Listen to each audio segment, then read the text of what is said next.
Last time I ended with a lengthy quote. Now I want to begin with one. It's from The Dark Forest. Don't you get it? I've given my most profound love to an illusion. Are you under the impression that the object of everyone else's love actually exists? Is that even a question? Sure, for the majority of people, what they love exists only in the imagination. The object of their love is not the man or woman of reality, but what he or she is like in the imagination. The person in reality is just a template used for the creation of this dream lover. Eventually, they found out the difference between their dream lover and the template. If they can get used to those differences, then they can be together. If not, they split up. It's as simple as that. You differ from the majority in one respect. You didn't need a template. So this isn't sickness? Perhaps the sickness is the strive for the middle, for being normal, adapted to everything. The middle understood as, well, as a new term in German language, Merkeln. I quote, there's even a word for her leadership style, Merkeln. It's a verb which, according to the German dictionary publisher Langscheid, means to do nothing, make no decisions, issue no statements. Merkeln is the running for Langscheid's youth word of the year. And then it follows, but since the weekend, Merkel has become less playful. While far-right sympathizers and militant neo-Nazis stacked violent protests in front of new asylum seeker shelter in the eastern town of Heidenau, Merkel held her tongue. She only broke her habitual silence on Monday after the riots and clashes with police had gone on for 3 nights. For the German press and the Twitter sphere, Merkel waited too long to speak out this time. The hashtag Merkel schweigt, Merkel is silent, was trending high on Twitter in Germany and spawned Merkel memes that consisted of nothing but an ellipsis and quotation marks. It's from the NPR in August 2015.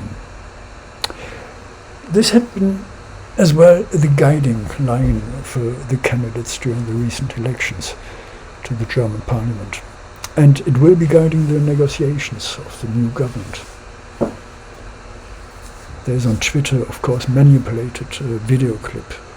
We are all one family, the Greens and the Liberals. The Greens now being a party of the middle. A strange development from those times when Joschka Fischer, for instance, entered the parliament with runners casually clothed.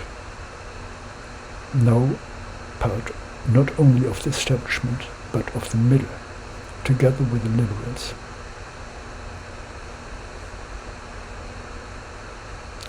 Still, while nothing is done, we on the lower echelons have to cope with the work and the related deadlines, being forced to distraction as relief from the pressure of destruction.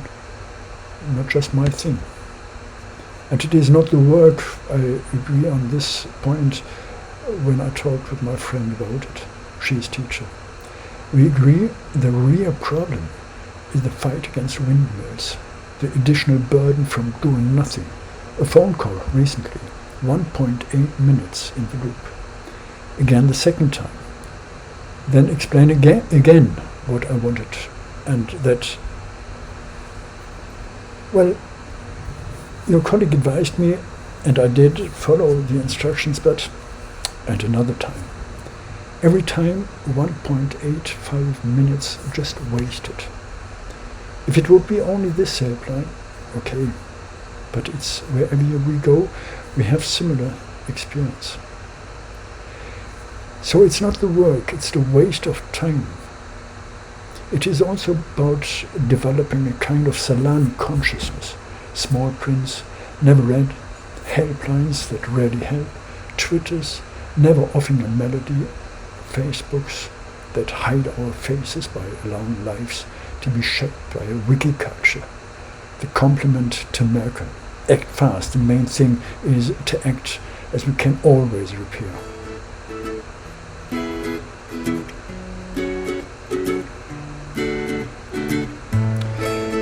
But in fact, we do not repair.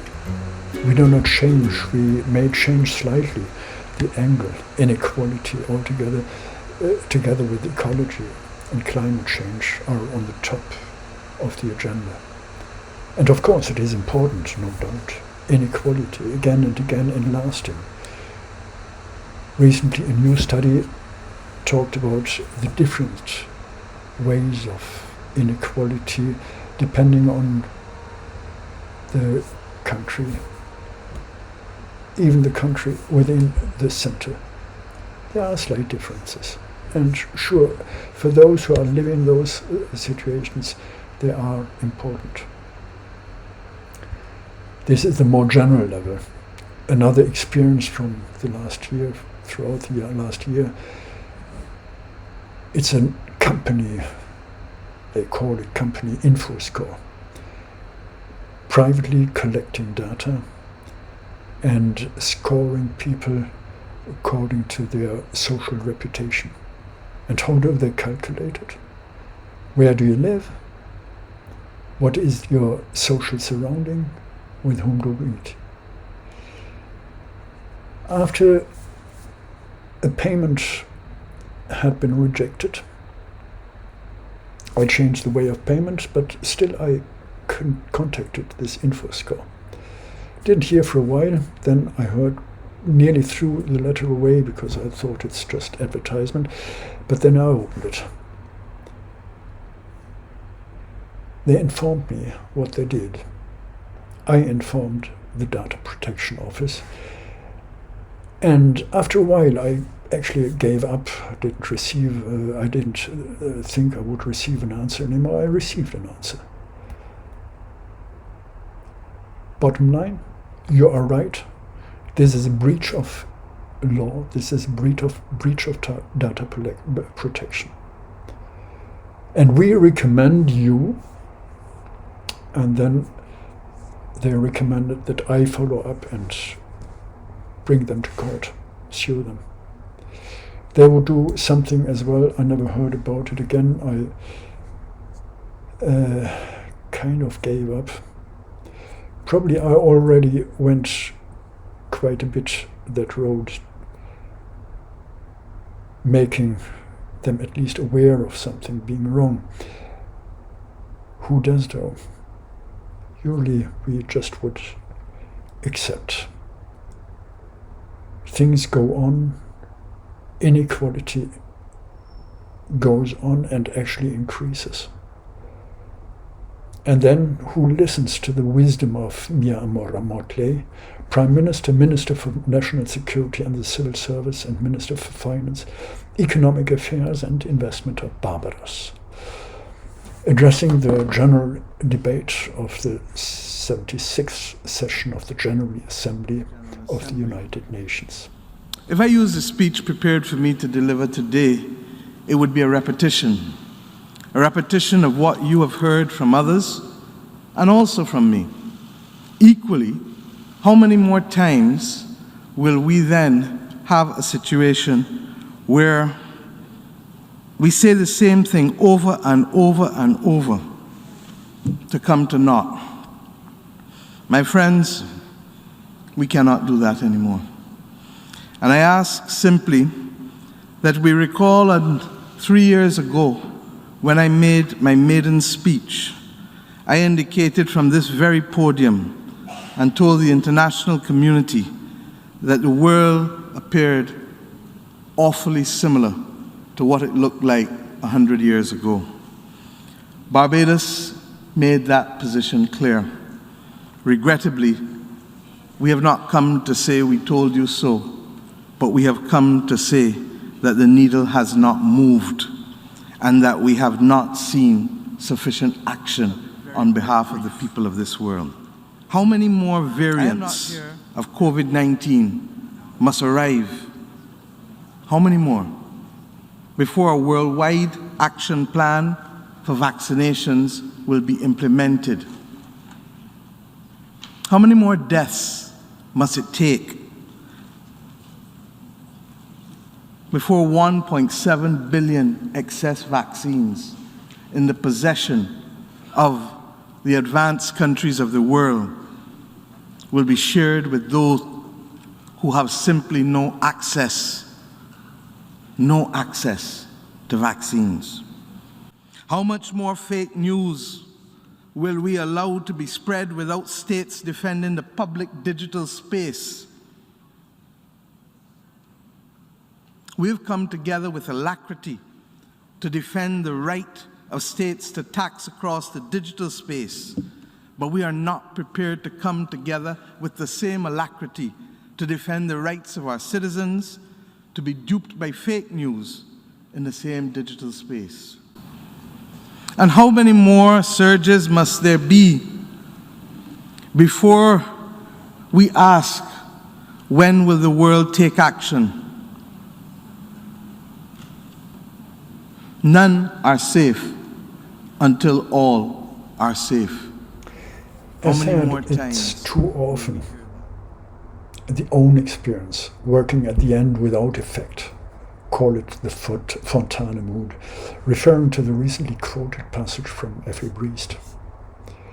It has been going through my head for a long time, and these simple words with their intended or perhaps unintended complaint have put me completely beside myself again. It has been troubling for me over a year, and I should like to get clear out of here. Nothing pleases me anymore. The more distinctions I receive, the more I feel that it is all vanity. My life is bungled, and so I have thought to myself I ought to have nothing more to do with strivings and vanity. It's not just a matter of individual experience, it's just a matter of decay so often dealt with in literature. The German literature, Mann, Hauptmann, the Russians, Tolstoy, Dostoevsky, or mocking Leskov, Thackeray's or Dickens in England, so many. But it's not the apocalyptic sentiment, more the fact of becoming aware of the own work not having sufficiently reflected the limitations, contradictions, not fully seeing the reality, believing too much in the good and humans.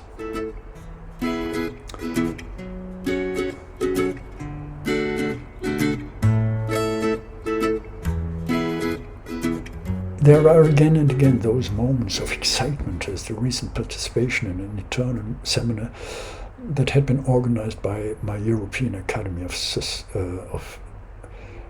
and Arts.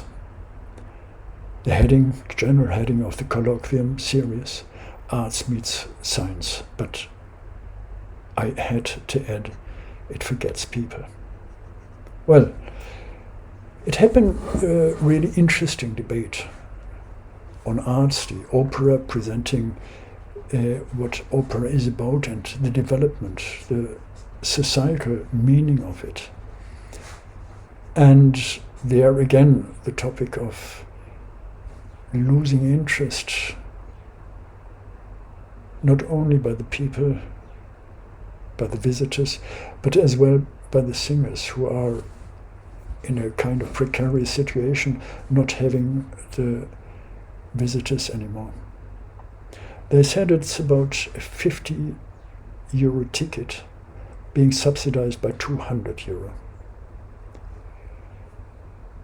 And it had been said we have to educate as well the actors, the singers, in a different way.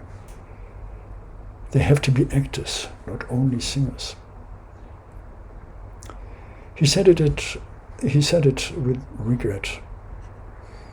Then second contribution on physics, the perceptions. What we actually see and how the body, the physical side, the biological side, plays a game with us, uncontrolled. What we see, actually things that are not there. How we see things